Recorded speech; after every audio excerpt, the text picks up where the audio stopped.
ஓம் ஆதார சக்தியே போற்றி. ஓம் ஆதிபரா சக்தியே போற்றி.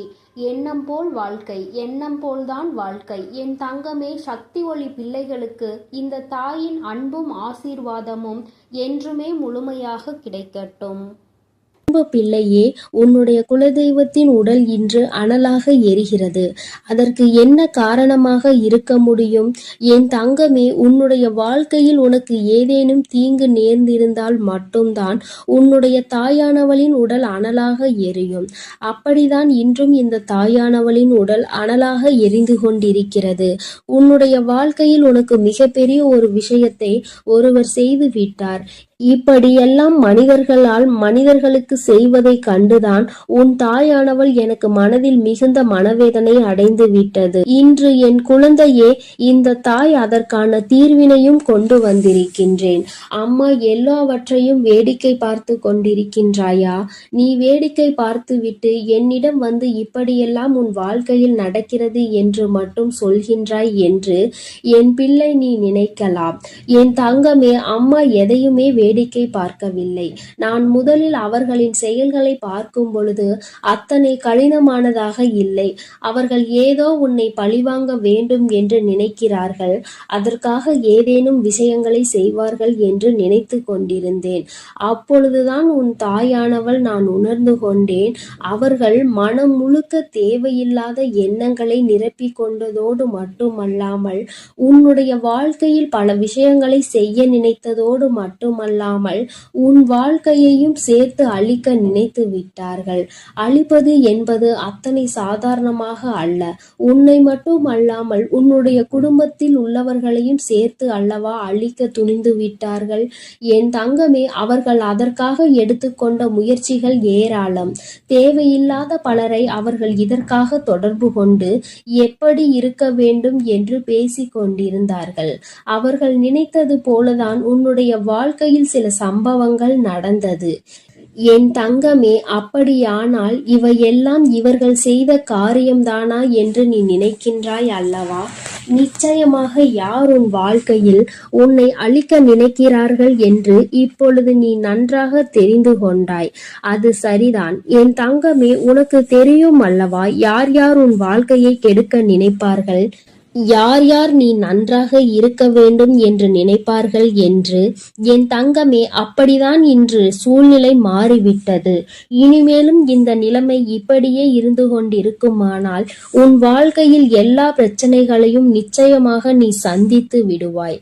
அதனால் இன்று இதற்கு ஒரு தீர்வினை கொடுத்துவிட வேண்டும் என்றுதான் உன் தாயானவள் உன் முன்னால் தோன்றியிருக்கின்றேன். என் தங்கமே, இந்த தாய் இன்று உனக்கு சொல்ல வந்த அதி முக்கியமான விஷயம் என்ன தெரியுமா? சில நாட்களாகவே நீ சரியாக உணவு உண்ண முடியாமல் தவித்து கொண்டிருக்கிறாய். எதை சாப்பிட்டாலும் அது உன்னுடைய உடலுக்கு ஒத்துக்கொள்வதில்லை. அது மட்டுமல்லாமல் எந்த ஒரு காரியம் எடுத்தாலும் அதில் தடங்கல்களும் தடைகளும் ஏதேனும் பிரச்சனைகளும் தொடர்ந்து வந்து கொண்டே இருக்கிறது. அதனால் என்னவோ என்னுடைய பிள்ளை இந்த வாழ்க்கையின் மீது மிகுந்த வேதனையில் நின்று கொண்டிருக்கின்றாய். உன்னுடைய வேதனை எந்த அளவிற்கு என்றால் உன் வாழ்க்கை என்னவாக மாறிவிடுமோ, நம் வாழ்க்கை இதோடு முடிந்து விடுமோ என்கின்ற அளவிற்கு உன் வேதனை அதிகமாக இருக்கின்றது. நம்மால் நாம் நினைத்த உணவை கூட உண்ண முடியவில்லை. அப்படியே உண்டாலும் அது நம்முடைய உடலுக்கு ஒத்துக்கொள்ளாத சூழ்நிலை ஏற்படுகிறது அல்லவா? இப்படி இருக்கும் பொழுது என்னுடைய பிள்ளை மனவேதனை அடைந்து விடுவாய். இந்த நேரத்தில் நீ புரிந்து கொள்ள வேண்டியது முக்கியமான விஷயம் என்ன தெரியுமா? இந்த செய்வினையை ஒழிக்கக்கூடிய சக்தியானது உனக்குள் இருக்கிறது. அந்த செய்வினையை அவர்களுக்கு திருப்பி அனுப்பக்கூடிய சக்தியும் உனக்குள் இருக்கிறது என்பதை நீ உணர வேண்டும். தாயே, எனக்குள்ளா இத்தனை நாட்களும் இது இருந்து கொண்டிருக்கிறது. ஆனால் அது எனக்கு தெரியாமல் போய்விட்டதே. நீ முன்பே சொல்லியிருந்தால் அதை சரியாக நான் செய்திருப்பேன் என்று என் பிள்ளை நீ நினைக்கின்றாய் அல்லவா? என் தங்கமே, நிச்சயமாக நீ நினைப்பது சரிதான்.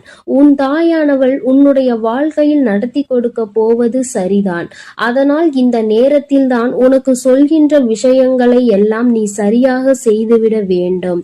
முதலாவதாக உனக்காக அந்த செய்வினை அவர்களுக்கு திருப்பி அனுப்ப வேண்டிய வழியை அம்மா சொல்கிறேன். அதற்காக நீ என்ன செய்ய போகிறாய் தெரியுமா? என் தங்கமே, உன்னுடைய வாழ்க்கையில் உனக்கு யாரெல்லாம் செய்வினைகளை செய்ய நினைத்தார்களோ அதனால் நீ எப்பொழுதும் மனமுடைந்து உணவு கூட உண்ண முடியாத சூழ்நிலை உனக்கு ஏற்பட்டிருக்கிறது என்பதை நீ புரிந்து கொள். விஷயம் என்ன தெரியுமா?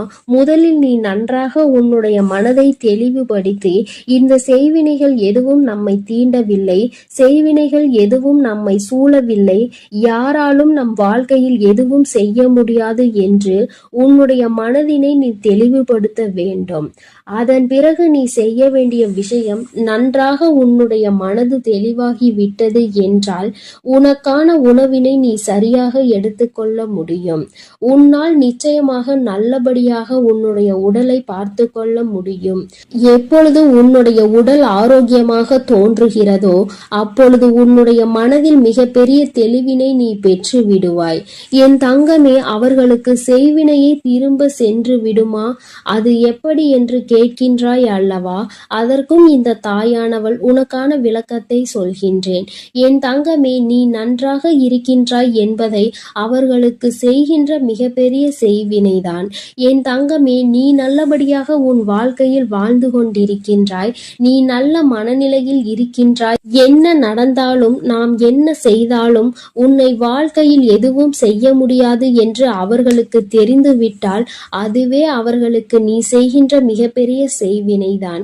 என் தங்கமே, இந்த செய்வினைகள் மற்றவர்களின் வாழ்க்கையில் நாம் ஒருபொழுதும் செய்யக்கூடாது. ஏனென்றால் அவர்கள் செய்வதை நாம் மிகப்பெரிய தவறாக பார்க்கின்றோம்.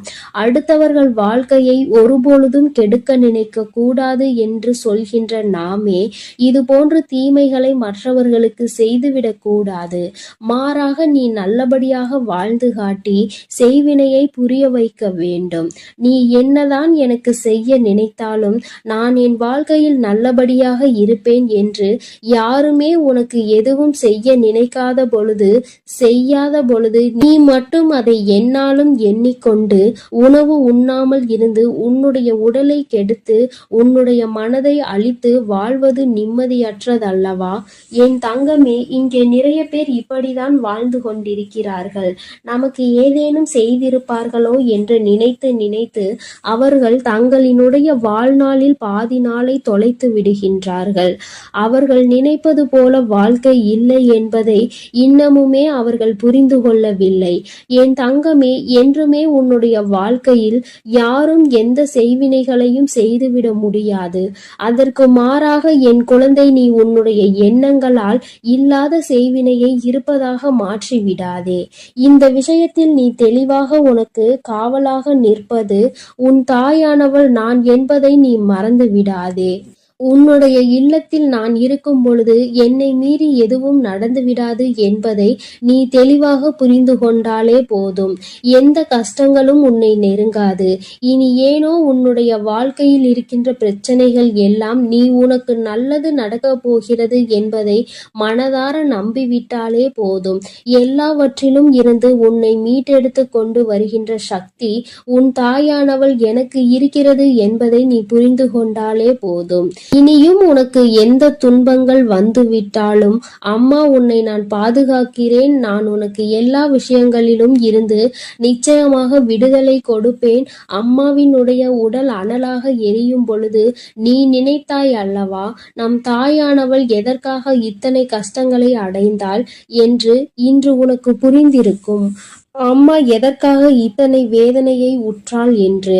நிச்சயமாக இனி உனக்கென்று எந்த கஷ்டங்களும் ஒரு நாளும் இல்லை என்பதை உணர்ந்து கொண்டு உனக்கு பாதுகாவலாக நிற்கின்ற இந்த தாயினை மனதிற்குள் எண்ணிக்கொண்டு சந்தோஷமாக நீ இருக்க வேண்டும்.